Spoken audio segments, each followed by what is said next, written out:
O papo hoje vai exigir de você, ó, fazer suas sinapses se conectarem aí, porque a gente vai render bastante essa conversa. Hoje a gente vai falar um pouco sobre os aspectos sociológicos e filosóficos no metaverso. Tem muitas dúvidas que têm surgido aqui sobre a ética no metaverso, né? Qual é a ética do metaverso, por exemplo? Então, eu já começo já, vamos dar a largada, muita gente entrando aqui ainda, o pessoal vai se acomodando, mas eu já faço a largada com o Walter Longo. Walter, quando você, já vou abrir isso, quando você sugeriu que a gente fizesse esse bate-papo, e até quando você sugeriu, de cara, você já sugeriu o nome do Pondé e do Jaime Troiano, e obrigado, Pondé, e obrigado, Jaime Troiano, pela gentileza de reservarem esse tempo aqui para a gente. Saibam disso, quando o Walter sugeriu esse tema, ele já falou automaticamente o nome de vocês para essa conversa, então já estava escrito em algum lugar que a gente teria esse encontro aqui.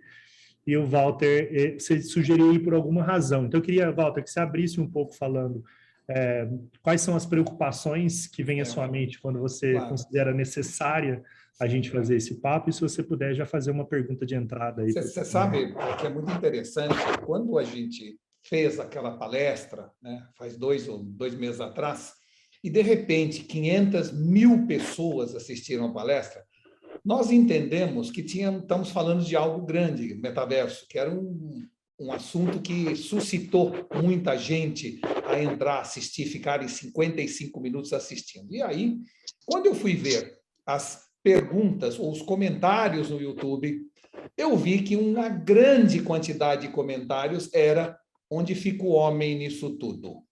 Ou seja, o que vai acontecer com o ser humano?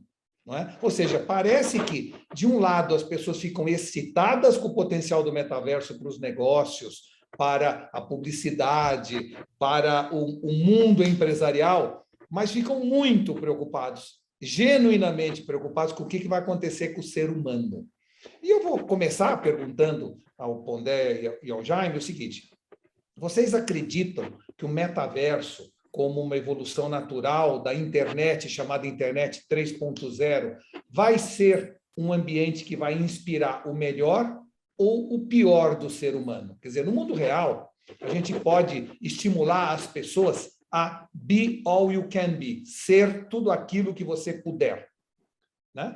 E o metaverso promete algo muito além, promete be all you want to be ou be all you wanna be, ou seja tudo que você quiser e não apenas puder. Acaba com todos os limites que sempre nós tivemos. E a pergunta que fica é: isso vai ser bom ou ruim para a sociedade? O ser humano vai se acostumar a essa liberdade ou vai se frustrar em função do grau de liberdade que ele, de repente, ganha? Vai estimular ou vai acomodar as novas gerações, na opinião de vocês? Pondé, você que se mexeu na frente de Dostoiévski aí, por favor.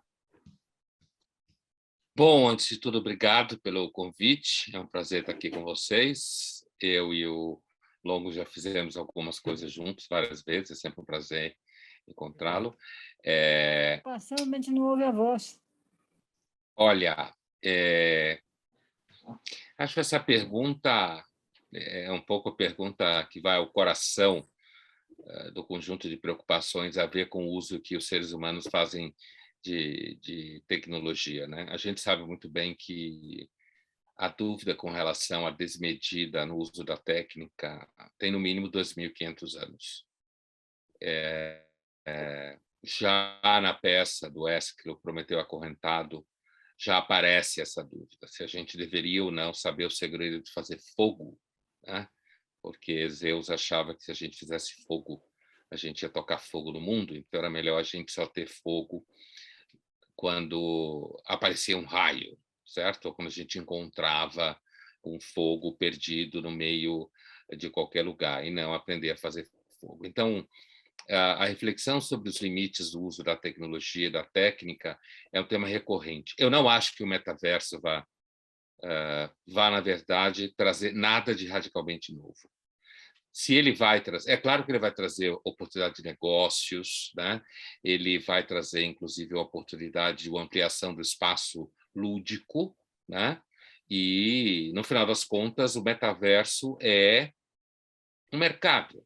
é uma ferramenta de mercado, como você mesmo dizia, é um espaço de publicidade, é um espaço, é quase como se você criasse um universo em que, ao mesmo tempo, você brinca do jeito que você quer e, ao mesmo tempo, você faz negócio. É como se você tivesse criado um novo tipo de game interativo em que você pode mexer com muita coisa. Então, a minha impressão, quando você pergunta se vai trazer o que há de melhor do ser humano pior, tudo traz o ser humano como ele é.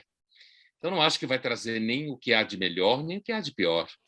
Ele vai colocar, assim como as redes sociais já colocam, né? É claro que você pode ter, às vezes, por exemplo, no caso das redes sociais,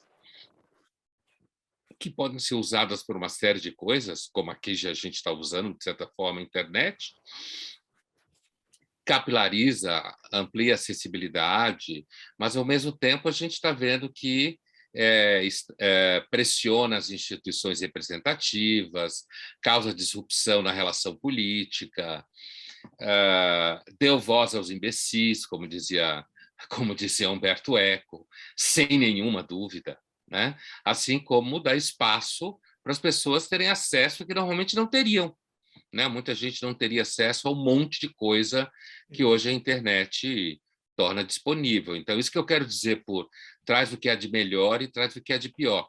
Eu tenho a impressão que o metaverso vai criar isso numa dimensão muito maior do que as próprias redes sociais, porque te dá um espaço de liberdade, aquilo que você falou do wannabe, né? Eu acho que tem inclusive uma sutileza no que você disse, que o metaverso pode dar a chance de você be what you want to be, ou seja, você é completamente livre para ser o que você quiser ser, e é claro que isso traz sempre problemas, porque o ser humano, quando é muito livre, a liberdade não é um valor absoluto, aliás, nenhum é sempre segundo, depende de uma série de contextos, e, ao mesmo tempo, se o metaverso também dá a chance de você be what you wanna be, a gente sabe que o wannabe acaba levando para uma coisa do tipo assim, eu queria ser muito chique, eu queria fazer parte de um grupo de gente famosa, e aí você também vai poder brincar. Então, o metaverso também vai ser um espaço enorme de wannabe, e isso gera muito dinheiro no mundo contemporâneo, toda essa expectativa de você wannabe. E, por último, a minha impressão é que assim, essa situação em que as pessoas podem se criar, viver uma vida meio dissociada da realidade e depois voltar para a realidade, de alguma forma, né? A realidade onde a internet dele cai, ou a realidade onde ele ainda tem que pagar os boletos, a realidade onde tem problemas afetivos e tal, eu acho que o metaverso pode ampliar uma certa infantilização que já está em curso, certo, das pessoas, um certo retardamento da idade adulta, né? E eu acho que, ao mesmo tempo, ele pode criar uma grande dissonância cognitiva. Você brinca num lugar e, no outro lugar, você é obrigado a viver a realidade, e isso pode seguramente ter transtornos psicológicos de todos os tipos. O metaverso é talvez a experiência concreta mais perto do original Matrix, certo? Do original, porque depois os filmes viraram uma porcaria, eu acho. Mas a questão colocada no primeiro filme da série. E, independente de qualquer mal que ele cause, ele vai pegar. Se ele der dinheiro, ele pega, o resto que se dane. Tá bom. Jaime, você, querido. Boa noite, pessoal. Obrigado a vocês pelo convite. Eu estou muito próximo, acho, do que o Pondé está nos dizendo. Eu acho que o metaverso é uma expressão tecnológica moderna, suprema, de uma coisa que a gente já faz na história da humanidade há muito tempo, que é a necessidade de o exercício do nosso desejo de se transportar para um outro espaço onde nós seríamos mais ou felizes ou bem resolvidos, etc. Muito bem. Se for pensar no o Valhalla dos vikings, ou o paraíso dos cristãos, ou a terra sem males dos índios, né? De todos esses movimentos milenaristas dos índios, ou todos os outros movimentos messiânicos que a gente acompanha há muitos e muitos anos e séculos, na verdade, o que eles faziam? O que eles tinham como proposta? Como tinham como expectativa? Me transportar desta terra cheia de limitações, de problemas, de sofrimento, para um espaço idealizado, né? Onde eu rompo com essa necessidade atual, essas constrições atuais do mundo. Foi assim em Canudos, foi assim no Contestado, foi assim em todos esses movimentos que permitiam que cada um de nós, ser humano, né, pudesse imaginar esse outro espaço. Só que o metaverso faz isso de uma forma tecnologicamente revolucionária, praticamente realiza o sonho milenarista, o sonho messiânico, né? Eu queria fazer um paralelo com um conto que eu adoro, os contos do Machado de Assis, dos 200 contos que o Machado de Assis escreveu.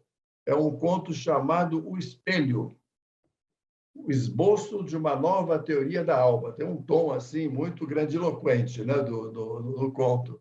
Muito bem, o que é o conto? Rapidamente, é assim. É a história de um alferes, no Rio de Janeiro, este conto é de 1880 e poucos, o alferes no Rio de Janeiro, que passa a usar a farda e conta para os amigos uma experiência fantástica que ele tinha, que era o seguinte: quando diante do espelho ele se olhava sem a farda, Walter, ele não se enxergava. Ele só se enxergava, só se via como pessoa, como Jacobina, que era o nome dele, quando ele olha para o espelho vestindo a farda. Ou seja, quando ele entra nesse espaço, entre aspas, do metaverso da vida dele, onde ele realiza esse desejo de ser reconhecido por si mesmo e ser reconhecido pelos outros. Então, eu acho que o metaverso é uma maravilhosa ferramenta de oportunidades tecnológicas, de negócio, etc. Mas o que eu não acho que vai acontecer é que ele é o fim de um processo de poder viver uma realidade maravilhosa, diferente da nossa do dia a dia, cheia de restrições. E mais uma coisa, acho que o Pondé falou isso, o duro não é ir para o metaverso, não é ser um avatar, o duro é voltar, pessoal. Como é que eu me reconcilio comigo mesmo, aquilo que eu continuei sendo quando eu volto? Claro. E, de certa maneira, uma das coisas que o Pondé comentou é que demos voz aos imbecis e, o pior, estamos dando ouvidos. Não apenas voz, mas agora estamos dando ouvidos, que é muito pior do que dar espaço aos imbecis. E a escritora Hannah Arendt, que escreveu o livro Eichmann em Jerusalém, né, ela sentia ou achava que, de certa maneira, no seu livro, cujo subtítulo era Banalidade do Mal, que esse era o grande risco social do século XX. Foi logo após a Segunda Guerra Mundial, ela via o Eichmann em Jerusalém sendo julgado e se portando como um funcionário público que não é que ele tinha matado milhões de pessoas, ele tinha simplesmente cumprido uma ordem superior, com uma sensação de dever cumprido. Não é? Ele não tinha ódio do judeu, ele não tinha nada, ele tinha simplesmente uma noção de cumprimento. E ela ficou muito chocada ao escrever esse livro, porque ela dizia o seguinte: de repente, o que aconteceu foi que nós tivemos o fim da visão do que é mal ou do que é bom. Nós transformamos o mal em algo trivial. E ela considerava isso o grande mal do século. A banalidade do mal foi uma grande obra e, ao mesmo tempo, uma demonstração do que era o mundo. O mundo mudou. A gente viu a reação hoje à violência do Putin na Ucrânia, que é muito inesperada, surpreendentemente inesperada. A gente vê hoje a preocupação com a defesa dos animais, ou seja, nós mudamos isso de um século para o outro, e a banalidade do mal não é mais o maior problema. Na minha opinião, o mal não é a banalidade do mal, o mal é o mal da banalidade. É isso que tomou conta do mundo e é isso que está, neste momento, trazendo nossas grandes mazelas. O mundo entrou num período frívolo, superficial, nós viramos scanners humanos, nós não estamos nos aprofundando em nada. Ou seja, como é que a gente pode criar, na opinião de vocês, algum antídoto contra, não a banalidade do mal, mas o mal da banalidade? Como que a sociedade pode evitar esse jeito TikTok de ser? E que, claro, no metaverso vai estar muito agudizado. Olha, vou primeiro de novo. Então, primeiro eu acho que a mudança da sensibilidade com relação à violência, né, inclusive a preocupação com os animais, ou com as fotos de mulheres grávidas sofrendo na Ucrânia, eu acho que isso é indício simplesmente de certas alterações locais da sensibilidade moral. Porque, ao mesmo tempo que a gente está preocupado com animais, no fundo, ninguém está preocupado com o que acontece na África. Ninguém está preocupado. A prova cabal aconteceu agora durante a pandemia, que apesar de todo mundo ficar cantando aí contra o racismo, o que é importante, no fundo, ninguém está preocupado com a África. Então, eu não acho que exista, de fato, nenhum tipo de avanço da sensibilidade moral. Bom, eu não acho que há avanço em coisa nenhuma. Na técnica, com certeza há. Claro. Na tecnologia, na técnica, na ciência, claro que há, não tenho nenhuma dúvida. Mas também não acho que há regresso. Não estou achando que a gente está andando para trás. Eu acho que a gente anda em círculos. De vez em quando a gente consegue avançar uma coisa, mas, por exemplo, a ideia de que o ser humano está ficando cada vez melhor moralmente, como algumas pessoas achavam no começo da pandemia, do meu ponto de vista, é de uma ingenuidade monstruosa. Né? Não concordo com a tese do Steven Pinker, que entende que os bons anjos da natureza humana estão nos deixando melhor. Né? Depende do lugar onde você olha. Está todo mundo agora preocupado com a guerra da Ucrânia. Eu, pessoalmente, acho que daqui a pouco as pessoas vão se entediar dela e vai perder tração nas redes sociais. Já perdeu tração nas manchetes das grandes mídias e daqui a pouco vai perder tração em redes sociais e as pessoas vão atrás de outra coisa que combate seu tédio. Certo? E os ucranianos vão continuar lá no longo processo. Nem os Estados Unidos vai querer enfrentar a Rússia, porque a Rússia sempre foi um inimigo poderoso e louco. Então, não acredito que, na verdade, vai se oferecer nenhuma grande frente a isso. Eu estou falando isso porque você citou, então, a questão do mal com a Ucrânia, a violência, a preocupação com os animais. Eu tenho a impressão que isso tudo, inclusive, por exemplo, a preocupação com os animais é tão importante porque, inclusive, isso tudo virou mercado. Né? Isso é mercado, a preocupação com os animais. Hoje em dia, é melhor investir em pet shop do que maternidade, porque filhos é um ônus desgraçado, ninguém quer ter. Dura demais, muito tempo. Com exceção do Flávio, né, Flávio Tavares? Ele acabou de ter filho? Ele é um monte de filho. Não, né? Ele tem um monte de filho, por isso. 5? Você é católico? Gêmeos recém-nascidos agora com 10 meses. Minha esposa Você é católico? Não? Mulheres diferentes? Não, mesmo esposa. Não? Então você é, de fato, um caso raro. Deviam pegar você e levar no laboratório para ver qual é o problema que está acontecendo com você. O problema é que minha esposa pede 1 ano para fazer vasectomia, eu não faço, e aí... Bom, então, isso com relação à questão da perda da sensibilidade que a Hannah Arendt apontava no Eichmann, né? Quer dizer, ele estava preocupado com a competência do que ele fazia. Ele estava obedecendo ordens, né? Sim. Agora, com relação ao que você falava, se haveria algum antídoto contra a banalidade, contra o mal da banalidade. Isso, algum antídoto contra o mal da banalidade? Olha, não acho que exista nenhum antídoto à mão. É claro que eu posso, de repente, dizer que há, vender um pacote de ideias dizendo que há, mas não acho que exista, de fato, o antídoto à mão. Né? Com isso, eu não quero dizer que eu penso que o metaverso vai destruir o mundo. Né? Ou que, como você bem disse, além de dar voz aos imbecis, a internet teria dado voz. Agora a gente estaria dando mais do que voz, né? Dado ouvidos, né? Cada vez mais. Né? Não acho que haja o antídoto. É claro que o investimento na razão, que é típico do iluminismo, essa ideia da educação que o Flávio falava no começo, né? A ideia do diálogo, onde nasceu a filosofia. É claro que isso significa uma certa crença de que as pessoas entrando em contato com o conhecimento, elas, de alguma forma, se tornem melhores. Não há nenhum indício histórico que seja fato, Walter. Zero. Não há nenhum indício.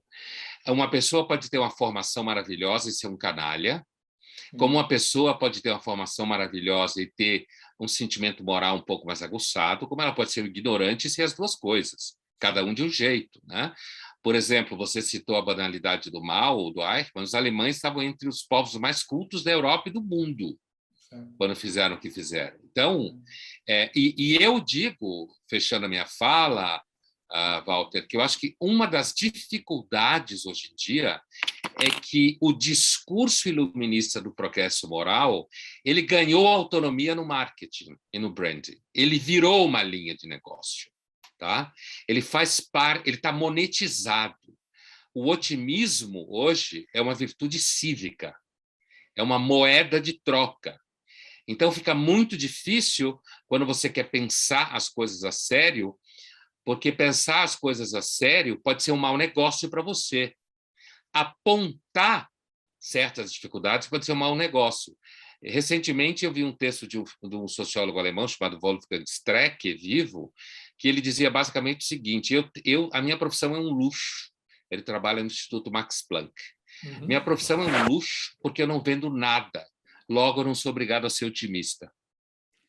E eu não tenho que entrar no mercado de fazer com que as pessoas se sintam bem, acreditem em si mesmas, achem que o mundo vai melhorar cada vez mais. Repito, com isso eu não quero dizer que eu acho que o mundo vai ficar cada vez mais pior. Não é isso. Eu acredito que o mundo é do jeito que é, a gente faz o que pode, às vezes consegue resolver alguns problemas, às vezes cria outros, mas a transformação da crença no progresso, do discurso da evolução moral em produto, como aconteceu, inclusive, no mundo corporativo, na publicidade, no marketing, no branding, isso tem atrapalhado a reflexão, eu arriscaria dizer, inclusive na publicidade, que eu sempre considerei uma das áreas onde eu encontrava gente mais inteligente, certo? Capaz de olhar o mundo de uma forma extremamente realista, de uma forma não tomada pela obrigação de ser legal e otimista, e nos últimos tempos é o contrário. Tem aquela piada que o jornalista conta na Folha: o publicitário e o jornalista vão para o inferno. O jornalista não sabe. Agora o publicitário também não sabe. Porque antes ele sabia, né? Ele sabia. Aliás, sobre esse assunto, eu queria... eu queria uma pergunta, antes de você seguir, não sei se é adequado agora, mas como você estendeu bastante o papo do Luiz e do Jaime, é assim, o Luiz falou que o tédio está aí, as pessoas buscam a espiritualidade e talvez achem no metaverso.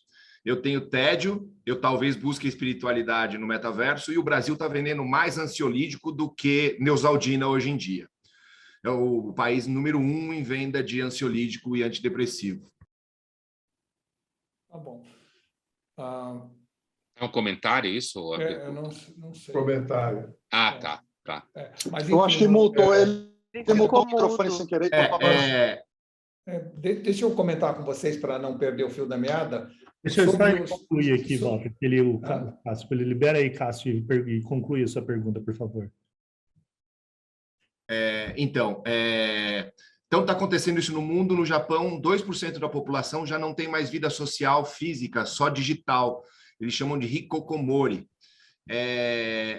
Não é uma tendência para nós aqui acima de 50 que adoramos a vida social, um churrasco, um pôquer ou um charuto junto e filosofar é uma delícia. Mas para essa molecada não é um risco eu pegar o tédio e dispersar lá, a espiritualidade buscar no metaverso? Isso não é um risco para uma população nova que está chegando aí já digital? Obrigado. Jaime, responde essa. O Jaime ele travou.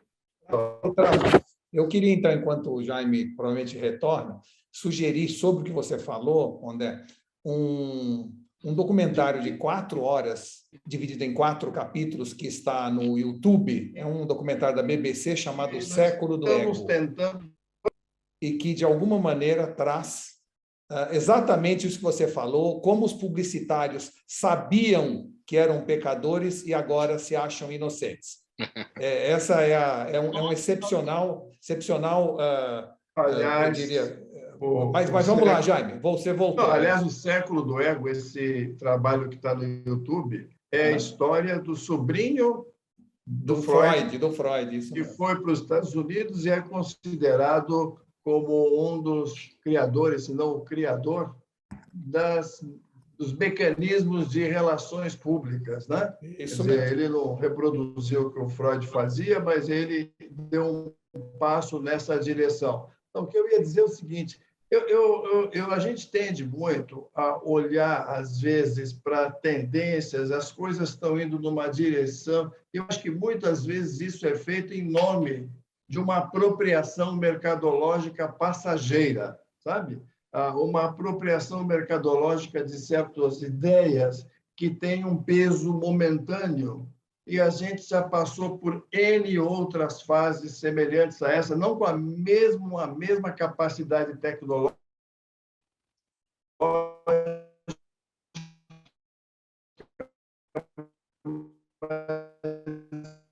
Que o Jaime está com problema na conexão dele lá, né? É isso mesmo.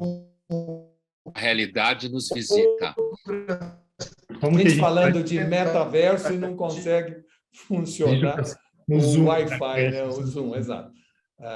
Eu acho que ele vai ter que sair e voltar de novo, porque às vezes as bandas trazem esse tipo de problema e ele fica repetitivo.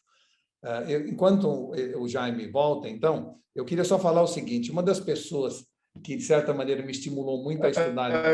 E agora? Saiu, ele já volta. Agora ele saiu. Uma das pessoas que mais me estimulou a estudar Nietzsche foi exatamente o Pondé. E o Nietzsche, Pondé, nos apresenta um conceitos muito interessantes, que é o conceito de moral escrava e moral aristocrata, né? Ou seja, moral escrava, aquelas pessoas que gostam que digam para elas o que fazer. Pessoas que estão sempre em busca de regras rígidas para que elas saibam aonde seguir.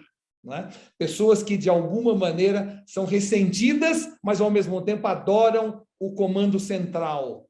E, do outro lado, as pessoas que ele chama de moral aristocrata, que são donos do seu destino, que gostam de mais opções, que são loucos para realizar, que assumem até a culpa sem ressentimento, que têm responsabilidade, e que esses dois tipos de pessoas viviam ou vivem até hoje entre nós, porque, no fundo, é muito mais uma questão de direção, de como eu vejo o mundo e como eu me vejo no mundo, ao invés de alguma coisa mais profunda. É muito mais uma questão de ótica, de ponto de vista sobre a realidade e sobre a minha presença na realidade. Então, dentro dessa visão, quando você falou que o mundo vai continuar igual, de certa maneira, nós teremos no metaverso essas duas pessoas convivendo, as pessoas de moral escrava e as de moral aristocrata. Eu tenho a sensação que, para as pessoas de moral aristocrata, a infinitude das opções vai ser espetacular, vai abrir horizontes que antes não haviam. E para as pessoas de moral escrava vai ser um sofrimento atroz, porque a coisa que a moral escrava mais tem medo é a infinitude de opções.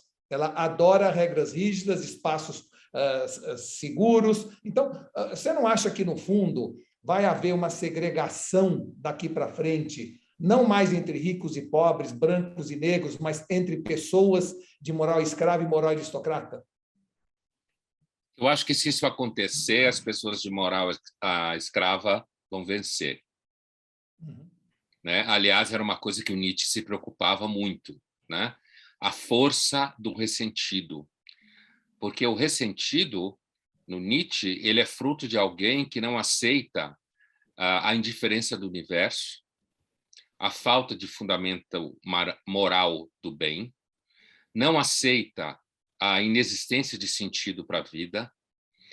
Portanto, ele abre mão do eros, como diz o Nietzsche, o eros adoece, em nome de um discurso do tipo: não, eu tenho direito a isso, eu tenho direito àquilo. Eu, por exemplo, tenho a impressão que o metaverso vai ser invadido por todo tipo de baboseira que o mundo hoje está invadido, certo? Advogados processando porque alguém falou uma palavra aqui ou chegou perto de fulana ali. Assim como as redes sociais se transformaram numa ferramenta que gera esse tipo de coisa, o metaverso me parece que vai gerar isso um nível muito maior. Agora, para além do metaverso, quer dizer, se pode haver uma segregação entre pessoas que são de moral aristocrata, como no caso do Nietzsche, e as pessoas que são de moral escrava, o que se fala da política do Nietzsche é que a política do Nietzsche é perigosa, Porque, na realidade, o Nietzsche, no fundo, tem uma espécie de anarquismo aristocrático na filosofia dele, né? E o anarquismo aristocrático, do ponto de vista do cotidiano, pode se transformar numa atitude quase de um certo desprezo, porque não é capaz de atingir a moral aristocrata que o Nietzsche está falando, que não tem nada a ver com ser filho de aristocrata, Claro, o filho de e, rico. e nem ser filho de escravo, nem ser escravo, é uma mentalidade. É exatamente uma forma de estar no mundo, de ver o mundo, né? Uma mentalidade. Então, eu suspeito, Walter, eu sempre acho que o ressentimento e a covardia está muito mais adaptado na seleção natural, né? Muito mais adaptado. Interessante. Eu sei que é o contrário. A coragem é um valor muito importante na seleção natural, sem dúvida nenhuma.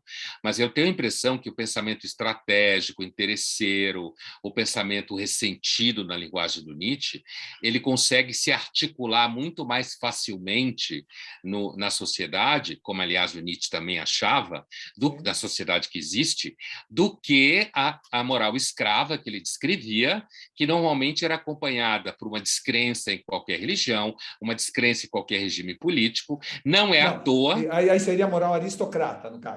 A moral aristocrata.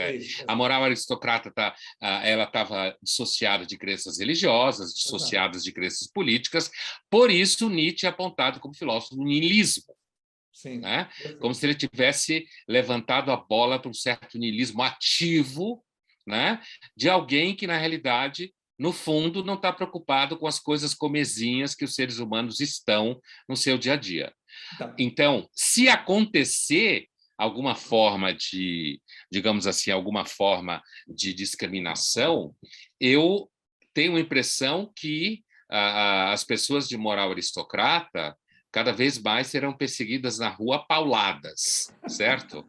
Porque elas tornam difícil toda uma gama de acordos que são feitos para que essa vida em rebanho continue. Eu diria uma palavra sobre o que o Cazul disse, remetendo ao seguinte: ele perguntou sobre os mais jovens e tal. Aí é um outro assunto, né? Eu acho que isso nos levaria a uma discussão bastante longa. Eu acho que os jovens são dos objetos de maior mentira social que existe hoje. Vende-se a ideia de que eles estão mais evoluídos, os pais veem nos filhos projetos, eles acham, se vende a ideia de que o jovem vai deixar uma marca no mundo, mas é a realidade. Quem trabalha com jovem todo dia há muito tempo e lê literatura especializada, o jovem é mais medicado hoje, mais deprimido, mais inseguro, faz menos sexo, é menos capaz de tomar atitudes na vida, muito mais. Ele adia muito mais a idade adulta, certo? Então, é o contrário do que se vende. Quando você vê um jovem no comercial de banking segurando um celular na mão, dizendo: eu quero deixar minha marca no mundo. Deixar a marca no mundo é muito difícil, e às vezes você só deixa porque você tem uma vida muito difícil, né? Então, esse tema que o Cazul falou, a diferença dos mais velhos para os mais jovens, eu acho que isso é uma questão que precisa de uma atenção específica, inclusive porque os mais jovens são muito target. Eu particularmente, eu concordo com o pessimismo teórico seu, mas eu acho que, por outro lado, nós temos nos millennials um grupo de pessoas que, como você falou, está disposto a mudar o mundo no discurso, mas com preguiça de arrumar o quarto. Por outro lado, não é? São pessoas que estão, de alguma maneira, com uma visão inclusiva muito maior do que a nossa geração, com uma honestidade de princípios maior, até porque é permitido a ele não abrir mão das suas convicções, porque porque ele tem grana. Exato, ele está mais preocupado com o fim do mundo que com o fim do mês, porque o fim do mês alguém já resolveu. Mas, exatamente isso. Então, só que, no fundo, é o seguinte: existe sim uma essência mais pura, quase infantil, né, de uma geração inteira, e a gente acaba olhando porque quer esse lado apenas positivo deles, e eu entendo e concordo em parte então, com o que você falou. Jaime, você foi cortado sumariamente pelo Wi-Fi, não é? Então, Deixa eu só fazer um comentário que está vindo não sei aqui, quem me Jaime. cortou, provavelmente. Eu não sei o que foi, mas estou de volta. Tá Tô de bom. volta. Jaime, deixa eu só fazer alguns comentários aqui. Tem um Marcel Nova que falou alguma coisa que tem muito relacionado com o que a gente falou agora, que será que o TikTok, nós estamos mais... os jovens que estão errados ou nós que estamos mais obsoletos? E foi bom o papo aqui agora, porque acho que parece... Pessoal, você sabe que é interessante? Só uma coisa, falasse sobre isso, você falou assim, a minha esposa, Cris, ela tem uma tese que eu achei muito interessante. Ela diz que o TikTok é a vingança da China pelo amortecimento que o mundo causou a ela com ópio durante um tempão. Ou seja, agora é a vez dos chineses jogarem o ópio para o resto do mundo. Tá? Mas vamos lá. Muito bom. E aí, essa questão ética... Eu não tenho essa visão. Eu não tenho essa visão, até com o tipo de pessoa com que eu tenho tido muito mais contato, pessimista sobre o jovem. Acomodado ele é, com patrocínio ele é também, mas eu tenho visto muito dentro das organizações um papel importante que essa garotada tem de não se apegar a questões processuais, a trabalhos bestas e procurar alguma coisa que mostre o alcance do que ele está fazendo dentro da sociedade. Eu tenho visto muito isso acontecer, né?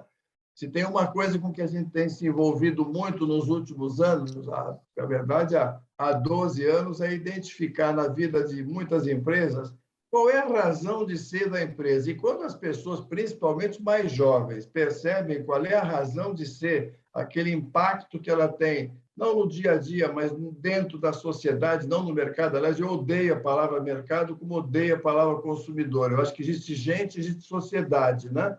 Mas quando eles percebem qual é o alcance daquilo que ele está fazendo, eu sinto que essas pessoas são muito mais mobilizadoras, estão muito mais abertas, com todos os defeitos que eles têm, como nós temos, sempre tivemos, etc., de arrumar a cama ou não, Walter. Eu queria tocar no outro ponto, se vocês me permitem. Vamos lá, por favor. É o seguinte, eu acho que o metaverso entra num espaço hoje, né, que é a pura expressão, vamos dizer assim, da materialização do desejo humano, coisa que a gente viu acontecer já ao longo de toda a história, né? Então, aí atrás do Pondé, 3 caras eu citei, Lenin, Freud e Dostoiévski, que de alguma forma, de um jeito ou de outro, falaram disso, né? E esse mundo nosso mais recente tem uma característica do século XX, do pós-guerra, principalmente, de uma coisa que a gente sabe que é o crescimento do individualismo e do narcisismo. Eu queria ler para vocês, rapidamente, vocês vão entender por que eu estou lendo, um pequeno texto que diz o seguinte, que eu acho que ajuda a mostrar que espaço, afinal de contas, o metaverso está ocupando. Diz assim o texto, alguém vai reconhecer, o capitalismo convive bem com a cultura do narcisismo na medida em que o consumidor, entre aspas, ideal, tenderá a suprir sua gama de significados que normalmente dependem de vínculos afetivos duradouros com produtos que compensam a falta desses vínculos. É disso que a gente está falando em última instância e o metaverso é esse espaço. Vocês sabem de quem é esse texto, né, Pondé? Eu acho que eu sei. Fui eu que escrevi isso. Foi você que escreveu, e que eu recomendo a todos, o Marketing Existencial, do Pondé. Muito bem. Eu acho que o metaverso ocupa esse espaço, que é o espaço da materialização do desejo, ainda que de uma forma idealizada, né?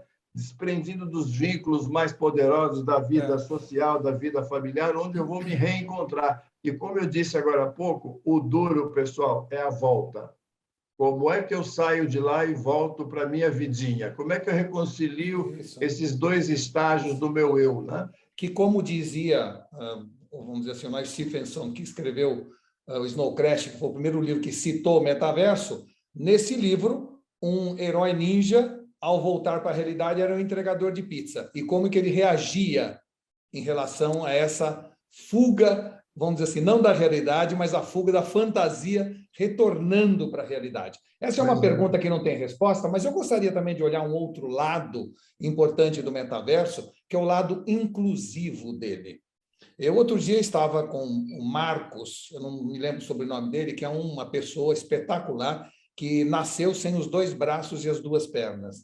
E o sonho do Marcos era ter um par de tênis. Mas, como ele não tinha as pernas, ele não podia, de alguma maneira, ou não fazia sentido comprar. E hoje, no metaverso, ou nos vários games ainda, já que estamos no início do metaverso, Marcos Rossi, que estão escrevendo aqui, a Alessia que colocou. Muito obrigado, Alessia. Marcos Rossi é uma pessoa impressionante, um executivo, palestrante, mas ele nasceu sem os 2 braços e as 2 pernas, e ele falou, meu sonho era ter um par de tênis, e eu tenho a maior coleção de tênis que alguém poderia ter. E mais, eu jogo basquete. E aí já contei para alguns de vocês a história daquela pessoa da Noruega que o pai dizia para ele tinha uma doença incurável, o pai dizia para ele dormir muito, ele não dormia, vivia uma guerra em casa, e de repente o pai, quando ele faleceu, viu que no enterro dele vieram pessoas de toda a Europa. Ele era uma pessoa com uma doença degenerativa, mas durante esse período da degeneração dele, ele foi um herói mítico no mundo dos games e tinha fãs em toda a Europa, tinha inclusive uma namorada num outro país que veio para o enterro dele. Então, eu acho também que nós temos que olhar como o metaverso vai, de alguma maneira, trazer um pouco dessa inclusão, seja inclusão financeira, alguém que não pode comprar um tênis de 1.400 e vai pagar $2 e pelo menos o seu avatar vai ter aquela sensação gostosa de colocar aquele par de tênis, ou a inclusão no aspecto físico de muita gente que não tem condições de fazer coisas e que lá serão livres, serão soltos, terão os seus desejos mais reconhecidos. Aí vem a sua pergunta, e quando volta para a realidade? Na verdade, eu acredito que para muita gente a realidade será lá. E talvez aí esteja o grande risco. Provavelmente, para essa pessoa, ela vá e não volte mais. E tem jovens nesse momento que estão passando não 2 horas ou 4 horas, mas 18 horas no Fortnite.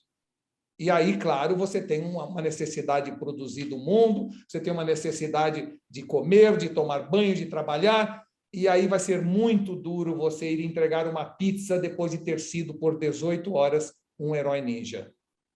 E esses jovens vão parar na mão de psicólogos e psiquiatras, esses que ficam 18 horas vivendo no Fortnite e tudo mais. Eu queria pontuar uma coisa metodologicamente. Eu acho que, como eu disse no começo, a oposição entre pessimismo e otimismo ela é um parceiro ruim para a reflexão. Né? Com relação aos jovens, quer dizer, eu trabalho com jovens há 28 anos, certo?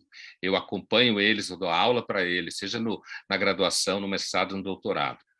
Inclusive, o fato deles serem mais tolerantes numa série de coisas, assim como eles procurarem propósito, o que é uma verdade, né? Num determinado grupo, eu acho que é importante a gente perceber que esses jovens que conseguem abandonar trabalho porque não é o propósito deles, é uma bolha, certo? Num grupo específico, a maior parte dos jovens é esse que entrega pizza aí, que você falou, e acreditar que os jovens que estão no mercado de trabalho e que estão conseguindo abandonar empresas com as quais eles não se identificam, que isso de fato significa uma transformação geracional em escala estatística, é como se a gente achasse que fosse mudar o mundo, sei lá, distribuindo Bolsa Prata, entendeu? Porque a maioria dos jovens, esses mesmos que podem ter propósito e se motivarem nas empresas, eles mesmos, muitos deles têm todo tipo de dificuldade. Por isso que eu acho que o pessimismo versus otimismo não ajuda na reflexão. Ajuda nos negócios, mas não na reflexão. Por quê? Porque, ao mesmo tempo que eles são tolerantes, eu venho acompanhando isso ao longo dos últimos anos na faculdade, eles são extremamente puritanos, eles são extremamente rígidos, eles acham que eles sabem exatamente como as pessoas devem agir, eles julgam todo mundo, apesar de dizer que não julgam, eles são tolerantes em relação a determinados comportamentos e determinadas identidades.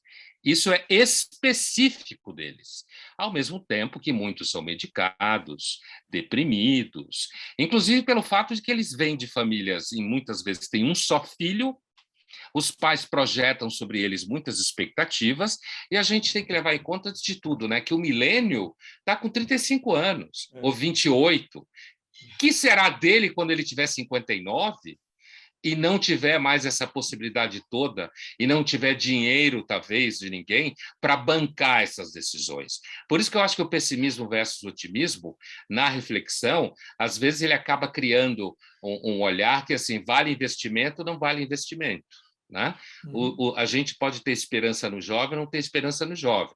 Eu acho que o jovem está aí, ele é capaz de realizar muitas coisas, mas, ao mesmo tempo, a gente não pode transformá-lo num produto de uma expectativa que, na realidade, não é estatística.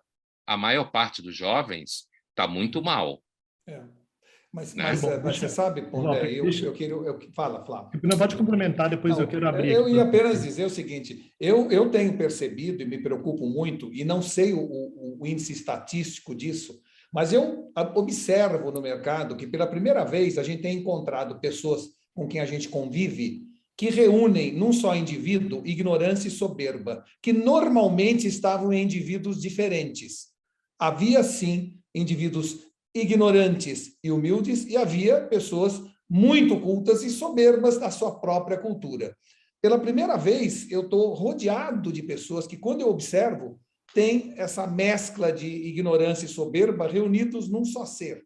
E isso sim me preocupa, porque cá entre nós, a ignorância com a soberba permanece a ignorância e gera a violência pela soberba contra os demais. E isso sim pode ser perigoso num novo momento da sociedade. Mas eu queria só que o Jaime respondesse a tréplica sobre esse assunto, Jaime, que nós estamos falando sobre os jovens, porque você tem, como você falou, uma visão menos, entre aspas, e a gente vai deixar de usar esse termo, pessimista. Não é pessimismo nem otimismo. É uma visão de mundo e uma expectativa que a gente tem em relação às pessoas.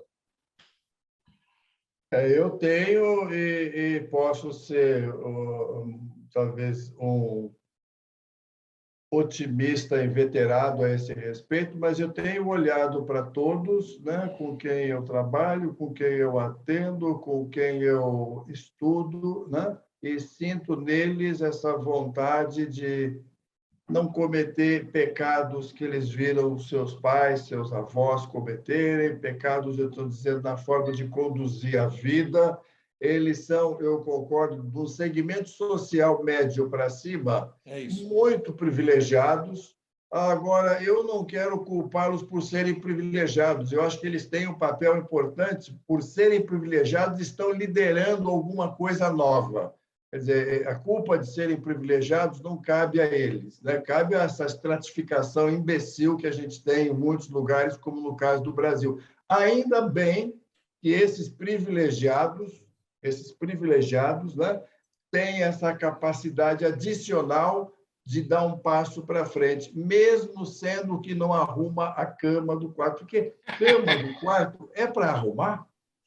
É isso que é importante na vida, pessoal? Não tenho dúvida se isso é importante. Agora, eu acho, Jaime, que, claro, que o próprio Jó fala assim, para que eu vou arrumar se de noite eu vou desarrumar, né? É isso. Mas eu acho que isso é uma metáfora que diz basicamente o seguinte. Eu sei que é uma metáfora. É fácil uma pessoa ter preocupação maior em ser do que ter, quando o ter alguém já fez, já resolveu, já trabalhou, acordou cedo. Sim. E é fácil condenar os pais por seus pecados se você não entender que os pais foram para o sacrifício para que hoje eles tivessem a escola que tem, o berço que tem e a comida que tem na mesa. Então, é por isso que é difícil julgar, e a gente está falando de seres humanos, os mais variados, pessoas de moral aristocrata, moral escrava, mas nós estamos dizendo o seguinte: deve haver um alerta para que a gente não endeuse, glorifique demasiadamente esta juventude, porque ela não é nem melhor nem pior do que as anteriores. É isso que eu acho que a gente está comentando.